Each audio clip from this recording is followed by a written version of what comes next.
Hello everyone, in this screencast I'm going to show you how to do a quick installation and setup of 1Password. So first things first, you want to open your web browser and go to the 1Password website, and notice that I have a Macintosh computer, but it's essentially the same as you'll do on a Windows PC. Alright, so on the 1Password site, you'll download the 1Password application for the type of computer that you're using. And once that's downloaded, you'll go ahead and run the program. This is what it looks like when you first run the program, and you'll set it up as a new data file. Right, so you want to enter in a master password. This is the 1Password that you'll be using to enter the application. And give yourself a hint, because if you forget it, all your data's gone. So this is what it looks like when you first open up the application. You're presented with this screen where you enter in that password that you just set. That's the master password.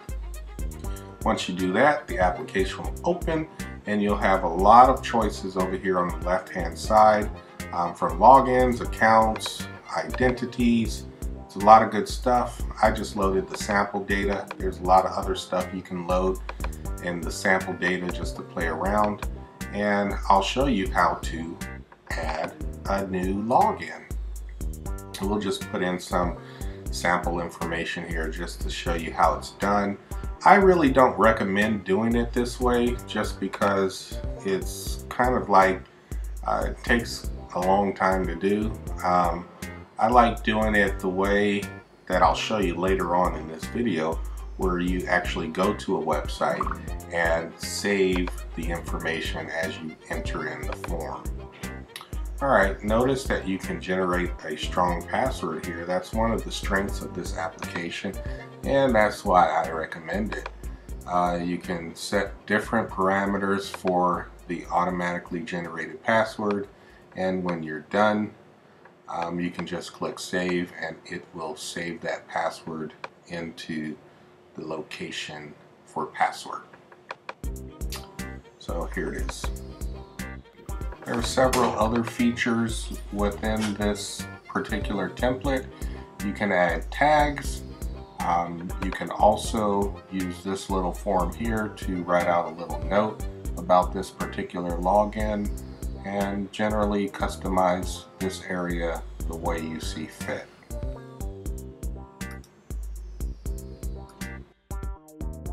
So that is how you add a login within the application itself. Next, I'll show you how to install the browser extension for the particular browser that you use. I won't show you every one, but I'll show you the one I use. So looking at my browser, there's nothing special here.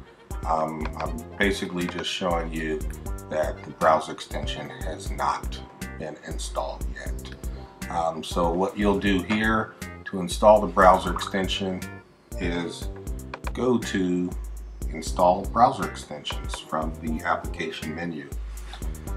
You have three options here. I use Safari, so I'll go ahead and download Safari. Once that's downloaded, I'll go ahead and install it. And notice, once I install this, there is a little key icon in my toolbar, and that is the browser extension for 1Password. And using the browser extension is the way that I recommend actually adding new logins to 1Password. It's the easiest way when you're logging into a website and you don't have to enter in information twice or go back between the 1Password application and your internet browser. So I'll just show you how to create a Dropbox account. I'll sign in here with my login info. Don't want you to see that. And I'll put the password and watch what happens when I hit sign in. Not this. what you notice is it asks me, do I want to save this login in 1Password? And it gives you a default name. You can change that name, and we'll do that here because we have some sample data that's also named Dropbox. So we'll go ahead and save that. That's the preferred method of adding a login into the 1Password application. If you do not yet have a Dropbox account, I recommend creating one. It's pretty easy to create one. You fill out this form, click I agree, and click on create an account. It's pretty much that easy to do. Now, when you created your account, if you did not download Dropbox, then we can do that right here. And I'll show you how to log into Dropbox using the login you just created and saved in 1Password. Here's where we saved it. We saved it with the exclamation point. Remember, there was sample data in here, so I'll go ahead and click on that and watch it pre-populates the form. So I didn't have to enter in the information. Now I'm signed in, and in order to install Dropbox, you'll click there and click install. This will download or take you to a page where you can download Dropbox. Once it's downloaded and installed, you want to set it up, and this is what it looks like when you're setting it up.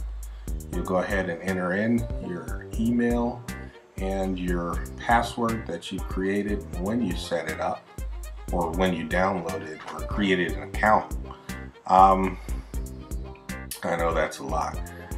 We'll just go ahead and continue through here, and go ahead and select the free account. You don't need a whole lot of space for 1Password, and you can just install the typical installation. Here it gives you some more options. You can pretty much skip through this unless you feel like having it on your phone, which is an option. Just go ahead and skip through here. This is a tour of Dropbox. You can go ahead and take the tour, but we'll skip it. Now, Dropbox should be installed on my computer. The next step is to actually move all of our password information over to Dropbox. And it'll move it over, and it'll be encrypted so that you won't have to worry about anybody hacking into Dropbox and stealing all your password information. In order to do that, we'll go to 1Password menu, Preferences, and click Move to Dropbox. This will move all of our data. It's backed up and it is secure. Once that's done, it's all in. Now we'll go ahead and show you how to sync 1Password between your iOS device and your desktop application. I have here an iPad. It's the same application as the iPhone. I'm just using it on the iPad because I like my iPad. So we'll open up both applications here. And on your iPad or your iPhone, set up as a new 1Password user. You can go ahead and skip through the introduction or take the intro if you like. But one thing you want to do on the next screen is it'll ask you to create a master password. And go ahead and enter the same master password that you use for your desktop application. It'll just make things go a lot smoother. So I'll just go ahead and enter the generic password that I created on the desktop version, and I'll confirm it here, clicking OK, and I'll give myself a hint. Remember, if you forget your password, you're kind of out of luck. The company and Dropbox does not have your password. That's why it's safe. So we'll go ahead and get started. This is what it looks like when you first open the application after having set it up as a new user.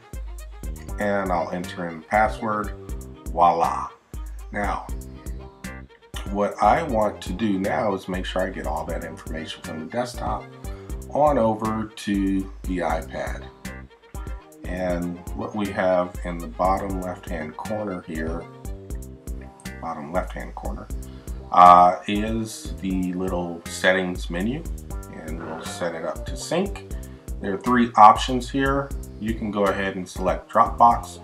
One of them is iCloud, the other is through iTunes. And here we go. It takes you to this screen asking you if you want to allow 1Password to use Dropbox. You click OK. Logging back into into 1Password, you go to the screen, and hopefully all of your information from the desktop application will be in this application on your iOS device. And look, it is. It's all here. So that's how you sync between your desktop version and your iOS device, either iPhone or iPad. What I want to show you now, after we just confirm that all this data is here, what I want to show you is how to sync the other way. And I'm just showing you that all the information is indeed here. You can fast forward through this part. It's only a couple of seconds more, and excuse me, but it's pretty simple and it's pretty instantaneous. So let's run a test. Okay, for the test we will create a sample login on the iOS device. So on your iPhone, click on the plus button from the login menu, and then go ahead and type in the information. Once you have all of the information filled out, and we'll just go ahead and put Joey here. I think I misspelled Joe Schmo last time, so we'll just put Joey and put the password in. And there are other options here. Here's the website. We're going to put a website, of course, because this is a login. Internet.com. Great. You have options to add new sections. You can also add notes. We'll just put a little note in here, just so you know I've just created this now, and I'm doing it for the purpose of testing the syncing, or actually synchronization, between the iPhone or iPad and the desktop version. Click done when you are done, and watch the magic happen. Go on over to your desktop application, click on logins, and scroll down till you find that test. Here is the information from the test login, and that's how you sync the other way. So this is useful if you're on the go and you create a new login when you're away from home, and you want to make sure that your home computer has the same information.